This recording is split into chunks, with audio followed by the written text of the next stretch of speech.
In this episode, we're going to be flying to South Africa to see the lions, elephants, giraffes, hippos... Okay, let's keep it simple. We are going to Kruger National Park, Blyde River Canyon, and the Echo Caves. And recommend some of the safest, easiest, and inexpensive ways to explore it, as well as our usual advice. Not to mention getting around and staying safe at the heart of South Africa.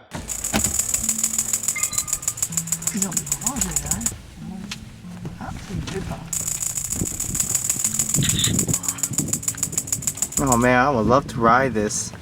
So Charles, we know you love big animals, but hate going to the zoo, is that right? It's true, I don't like to see animals get locked up. Rather, I like to see them roam free on the planet we all share. You mean going on an African safari, right?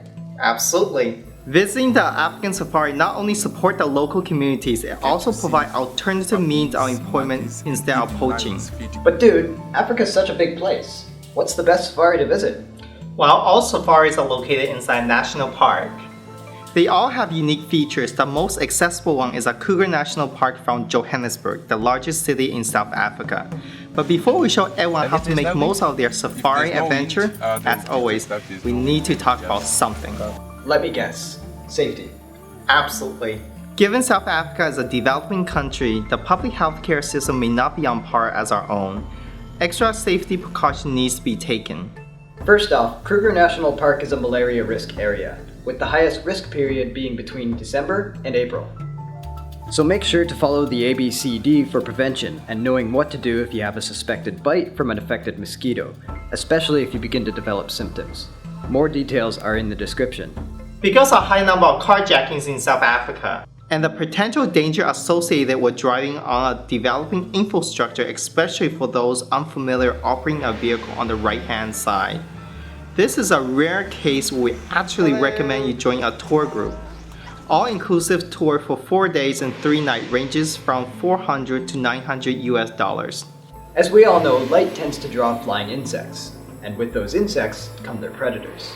These predators could take on the form of bats and frogs, or even vampires.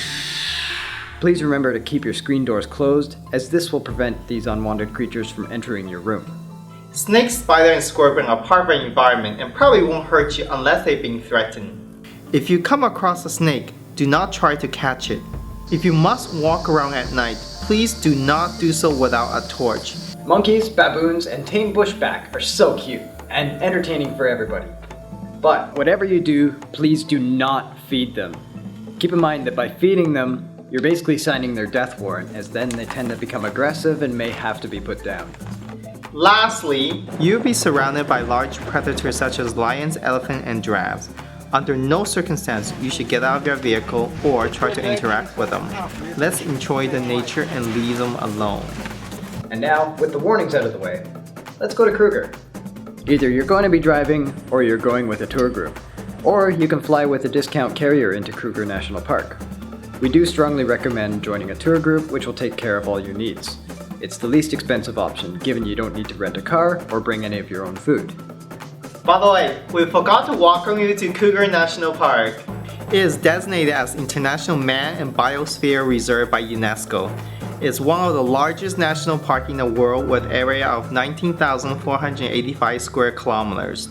Now keep in mind, there are plenty of entrances into the park. We recommend Open Gate, due to the abundance of inexpensive accommodations, which includes a camping tent for the real wilderness experience. It also has large open grasslands where you'll find some of the biggest herds of herbivores and also the big 5 game animals and other grazing animals that can be found.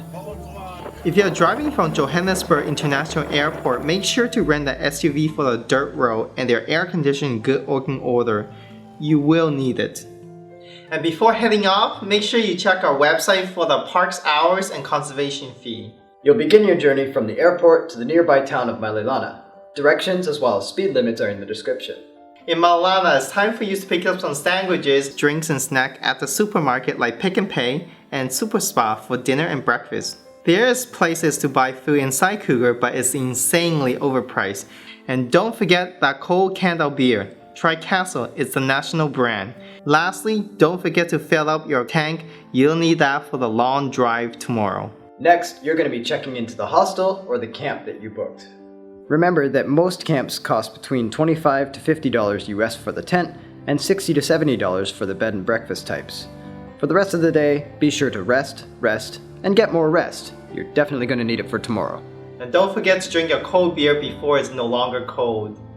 Wake up early to go to see the sunrise because the park opens at 5 a.m. Begin at Orphan Gates and start driving towards Olifant River with a direction provided in the descriptions. The total drive time should last about 5 hours, or you can drive slower if you plan to stay a night there. Along the route, you should be able to see all big fives, including buffalo, lions, leopard, rhinos, elephants, plus hippos. And now, you can enjoy the sights and sounds of the African safari. Once again, remember, do not feed the animals or get out of your car unless it's absolutely necessary. Once you've reached the Olifant River, you can stay for a night at the local accommodation to make your Kruger trip a 2-day adventure, or you can continue on to the Blyde River Canyon. We'll assume now you're ready to depart for Blyde River Canyon. Follow the direction in the description. Returning, you should see additional animals such as giraffes, cheetahs, and more elephants via this route. Regardless whether you are staying overnight, the park closes at 5 unless you got permission for a night drive. On our recommended route to the Blyde River Canyon, you'll encounter many small towns, so make sure you drop by and support the local economy.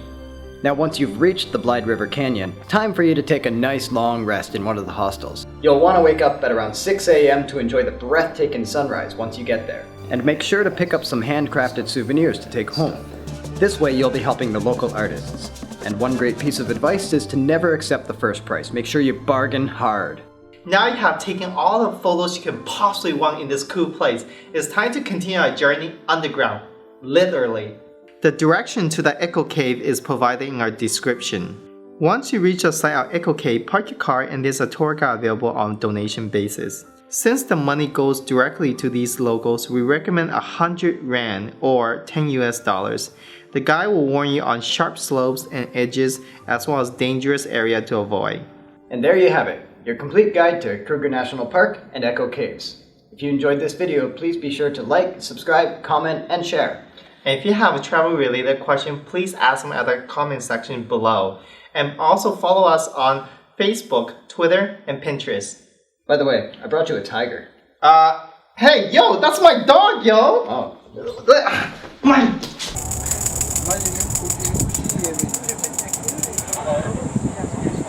Why